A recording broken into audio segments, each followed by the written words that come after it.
You know, on Chanukah, we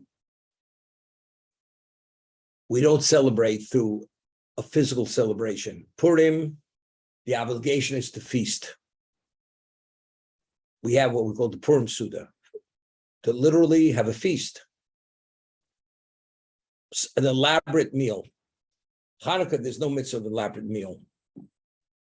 What is the mitzvah of Hanukkah? That every night we light a light, and every additional day we add a light, until by the end of the 8 days we light 8 lights, 8 candles, whether it's a wax candle, whether it's an oil candle, to commemorate the miracle of the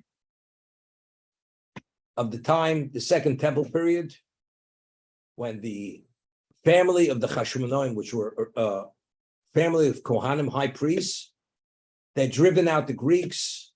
Of course, the Greeks actually took over Israel.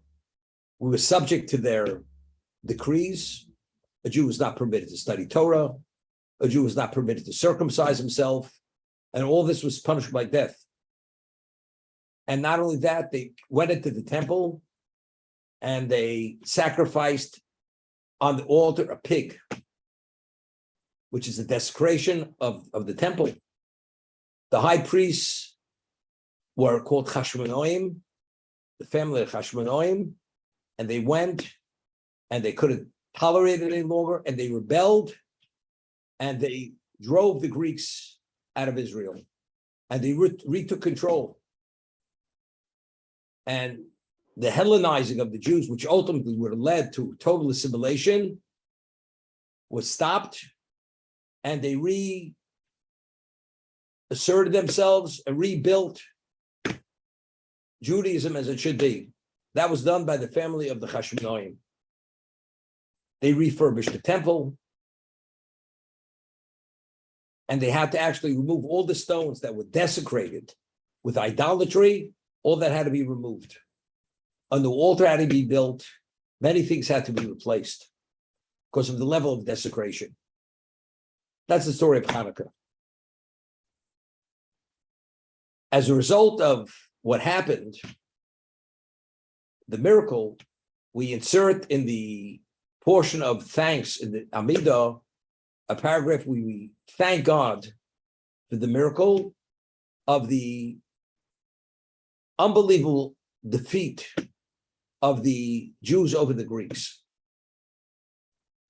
As we say, the multitudes in the hands of the few, the mighty in the hands of the weak, the evil in the hands of the devoutly righteous, the contaminated in the hands of the pure. And that's what we say. And that Ala Nisim, it's referred to Ala Nisim, that's the way the paragraph begins.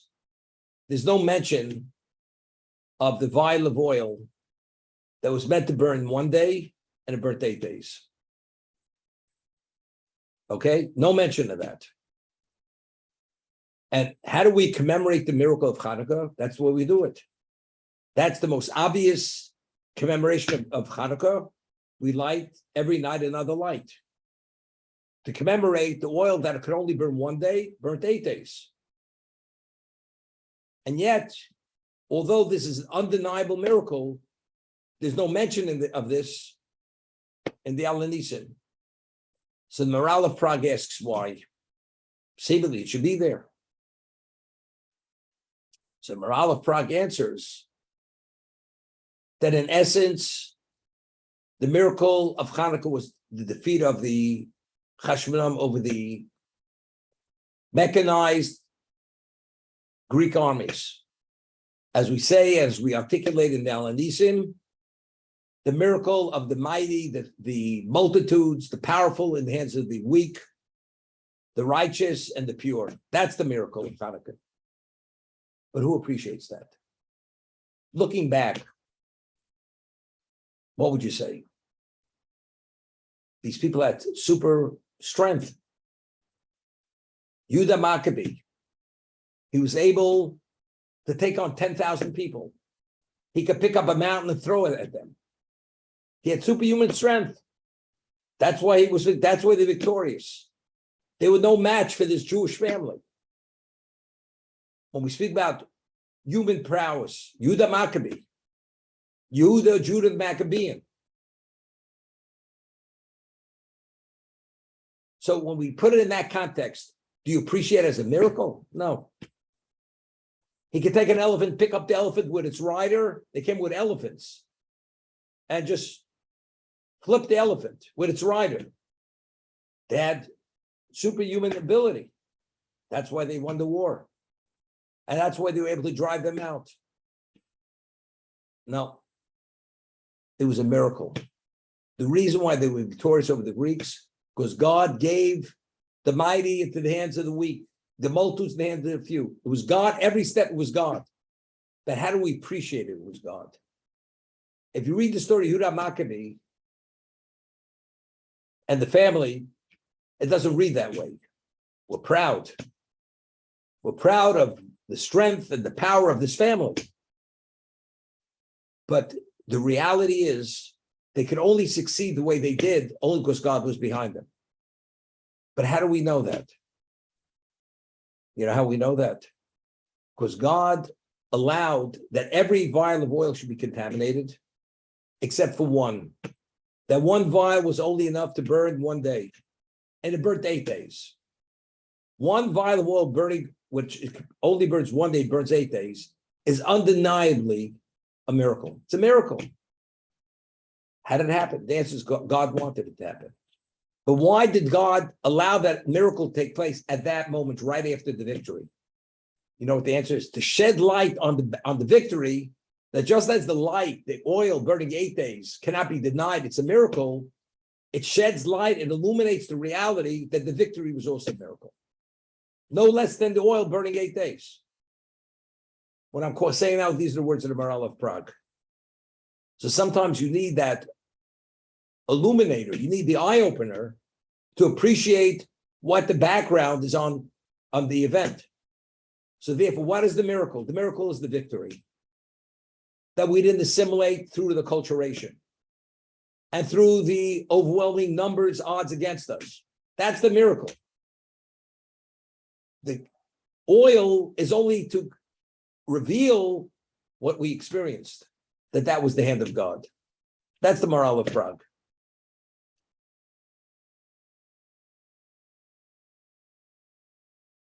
We asked the question. We always speak about Avram, the miracle of the kiln. Avram was given an ultimatum by the king of that area, Choron. I give you a choice. Either bow to the idol or go into the kiln. Avram would not bow to the idol, which was considered idolatry. He says, I will die. I'm going to the kiln. Miraculously came out of the kiln. Miracle. Okay? But yet, people hear about miracles. They say, that's what they say. That's hearsay. That's folklore. Maybe yes, maybe not. How is that fact confirmed? Well, why do people have difficulty accepting it as fact? Because anything that never happened before, and people said it happened, people say so, but maybe not. Maybe not. So how do we confirm that fact that it did happen? So the Torah tells us that when the 4 kings fought the 5 kings, and one of the 5 kings was the king of Sodom, he had fallen into a lime pit, and he came out alive. And that was fact. Everybody knew that because it was the presence of what? Of all those who were involved in this battle. He came out of the lime pit. It's never happened before. So why did they doubt whether Avram came out of the kiln? Because it never happened before. But once it's confirmed that these happen, as you see the king of Sodom coming out of the lime pit, now we can accept the fact Avram came out of the kiln. Okay? That's Chazal. That's why God performed the miracle on behalf of the king of Sodom, to give credibility and credence to Avram coming out of the kiln. But now that we've given credence to that, what is the takeaway? As I always say, therefore what? What do we learn from this? If this man who personifies evil, the king of Sodom, could come out of a lime pit. So Avram comes out of the kiln. It doesn't. Does that tell us anything special about Avram? Seemingly not. Not. So if that's the case, what is there to gain by knowing that fact? If seemingly there's nothing to gain, if even an evil man is able to come out of a lime pit. That's the question I asked. So what I think the correct answer is, Avram goes to battle with a handful of people against the mightiest kings, 4 mightiest kings in the world, and he defeats them. Now, how does he defeat them? How? Seemingly, it's a miracle. That means he has a power behind him. The world was a paganistic world. Avram identified with a monotheistic power. Whether he believed it's monotheistic or not, the rest of the world doesn't make a difference. But factually, whatever that power is that backs Avram, that power allowed him to be victorious over the 4 kings. That means that power is one of a kind of a power, monotheistic or not. But now we have a question that Avram's victory achieved through that power, or it was achieved through similar to what they attribute the Hashmonaim's victory initially to. Avram knew the terrain. He fought them under the cover of darkness. Surprise attack. You could write a whole fiction book on this, how it happened. But you know what the answer is? If Avram came out of the kiln and Avram has this victory, you put 2 and 2 together, you have the picture. The power that took him out of the kiln means nothing. But if that power took him out of the kiln, brought this victory, it means quite a bit. That means he has somebody backing him, which no one else has. Because nobody could defeat the 4 mightiest kings unless you have that all-encompassing power to back him. So the kiln is the illuminator to understand and appreciate what the nature of the victory was. The victory is not attributed to Avram, but it's attributed to who Avram identifies with, and that's why he was proclaimed and declared the Prince of God after he brought about this victory over the 4 mightiest kings. So just as the vial of oil burning for 8 days was the illuminator, that the victory was the hand of God, not due to their prowess in battle, identically, the kiln is the illuminator to understand what was the basis for the victory. It was not Avram per se, but rather it was the power before Avram, behind Avram. Now let's talk a little more. The Torah refers to Avram as the Ivri. The way Ivri is translated is as the Hebrew. What means the Hebrew? And Torah goes out of its way. Avram ho Ivri. In Hebrew, the word Ivri means from the other side. He's from the other side. So the Medrash tells us the reason why it's called the Ivri, because hu me'ever echad v'chol ha'olam me'ever hasheni. Avram is on one side of the world, and the world is on the other side. He took on the world single-handedly. You know what this means? One individual take on the world single-handedly, and at the end of the day, he's the victor. How does one person take on a whole world? And at the end of the day, he succeeded. What does that say? He has a charisma. He's the equivalent of a cat has 9 lives. What's it all about? You know what the answer is? The answer is it's the power that's behind him. But how do we appreciate the power behind him? Because he went into the kiln and came out of the kiln. So now everything that happens out of the ordinary, which seems to be miraculous, do I attribute it to miracle, or do I attribute it to it happened attributed some other reason? Now everything's attributed to his coming out of the kiln.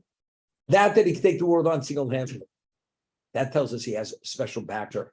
That he can defeat the 4 kings, the mightiest powers in the world. It's not attributed to himself, but who backs him? Who backs him? The same power that took him out of the kiln. The king of stone, God made him take him out of the kiln, but it teaches us nothing. But Avram, he was taken out of the kiln to bring about the victory over the 4 kings and to be able to do what he meant to do, to influence the world, to believe in a monotheistic being. That was the value of taking him out of the kiln. So therefore, coming out of the kiln is not therefore what? For the king of Sodom, it's therefore what? But for Avram coming out of the kiln, there was a lot, therefore, there's a lot to say and had tremendous, infinite value.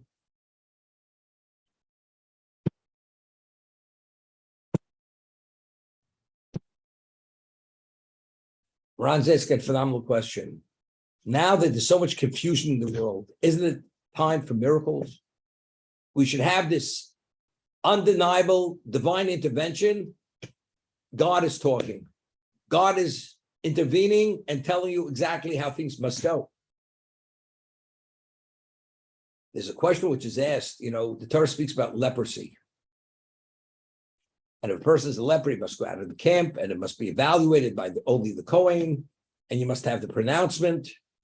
Now, the leprosy, which the Torah speaks about, is not the degenerative neurological disease called leprosy, which is contagious. That's not what it is. When the Torah speaks about leprosy, all the commentators explain this. Leprosy is a white lesion with a certain degree of intensity of white. That's what leprosy is. And it has nothing to do with the physical health of the person or the neurological standing of the person. It's purely a tag. It's a label that identifies the person for who he is. If a person is an extreme gossiper, he's a slanderer, God puts the tag on that person. You're out of the camp. It generates a contamination. It's a miracle. Now, so one of the commentators asks, leprosy hasn't been in effect since the time of the temple. Why not? When a person received that, it was a wake-up call. You better straighten out. You better make amends. You better make corrections. Otherwise, you're going to be an outcast and disenfranchised for the rest of your life. That was the wake-up call for the person. Okay? So one of the commentators explains, God is only going to change nature if people will respond to that intervention. What about if people will not even respond? They just go about, that's interesting. And people continue going their ways. God's not performing any miracles. A miracle only, God makes things obvious if you're going to actually be a beneficiary of it. But people are going to keep their head in the sand and then they can ignore it. And at best, it's table talk. God is not turning over the world for table talk. That's why there are no miracles. Eventually, if God has to bring a miracle, which is going to turn this world upside down and inside out, to a degree it can't be denied and you can't forget, God's not holding by that yet. But even the split, I'll give you an example. When Saddam Hussein was in power in Iraq, and he was shooting Scuds to Israel, and you know it was miraculous. It was known that if the Scud would actually hit any location, God forbid, it could bring about a level of destruction and death not to be believed. Every Scud he shot landed either in an open field. There was only one person killed during that whole time. And the level of damage was nothing, even material damage. So what do you think the talk of the West Side was at that time? Do you know how many Scuds were shot? 39 Scuds. 39. So people say, 39, it's interesting. Why 39? 39 has a significance. Why? Because on the Shabbat, the 39 creative activities that you're not permitted to do on Shabbat, 39. And do you realize when a person's subject to lashes for violating a negative command where he's forewarned, you get 39 lashes, 39 again. There must be something about that 39 Scuds that went to Israel. And this was the talk of the West Side, the Shabbat table, all the singles got together. This is what they were talking about, and this and that. You know where it ended up? And that ended up in the dustbins of nonsense. That's where it began to realize if that's the way people respond and digest it, and then they spit it out. God says, something. I'm not changing nature for that value. It has to be much more significant. Therefore, we don't live in an era of miracles, even though we need them. But the miracles value is it's a wake-up call. But if you don't wake up because you're semi-comatose, God's not performing the miracle for that reason. Like today, if we would light the candles, the light, and enough to burn one day, they came out with a new bulb now. You ever used to buy a Sylvania bulb or G bulb, 1,000 hours. It's life. They just produced new bulb, 1,000,000 hours. This bulb could burn till your great grandchild is going to be born, and it's still going to be burning. They can even use it for a yahrzeit lamp. Oh, unbelievable! You know what that is? You know what kind of savings that is? You could go to the Chabad for the next 150 years, and you can see that same Sylvania bulb screwed into that wall. The plaque, the yahrzeit plaque. You know, that's something to celebrate about. Bunch of nonsense. It's foolishness.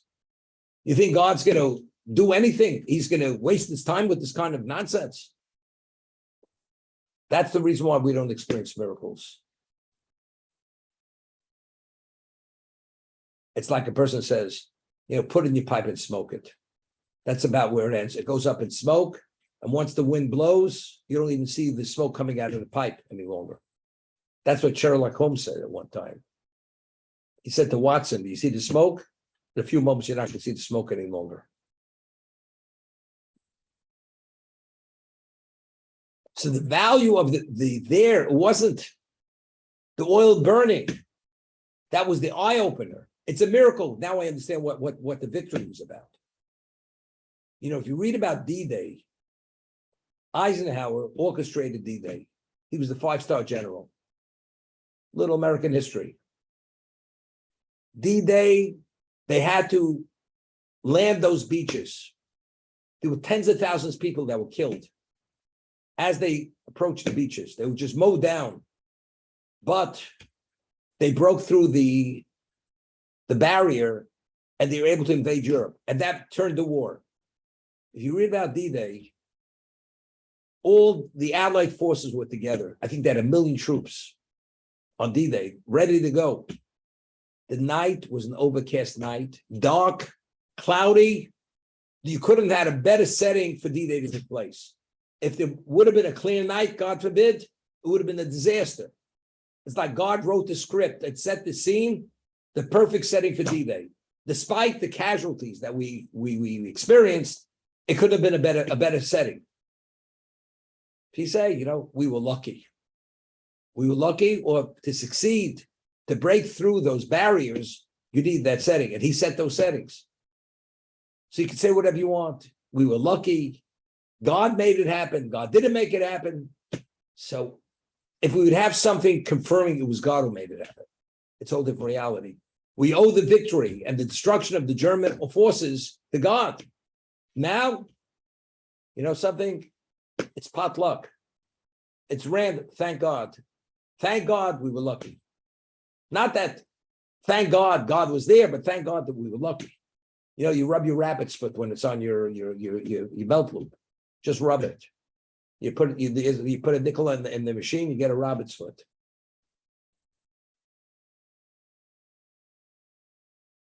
That's exactly what the innateness of people's intellect and what they value and the way they process information.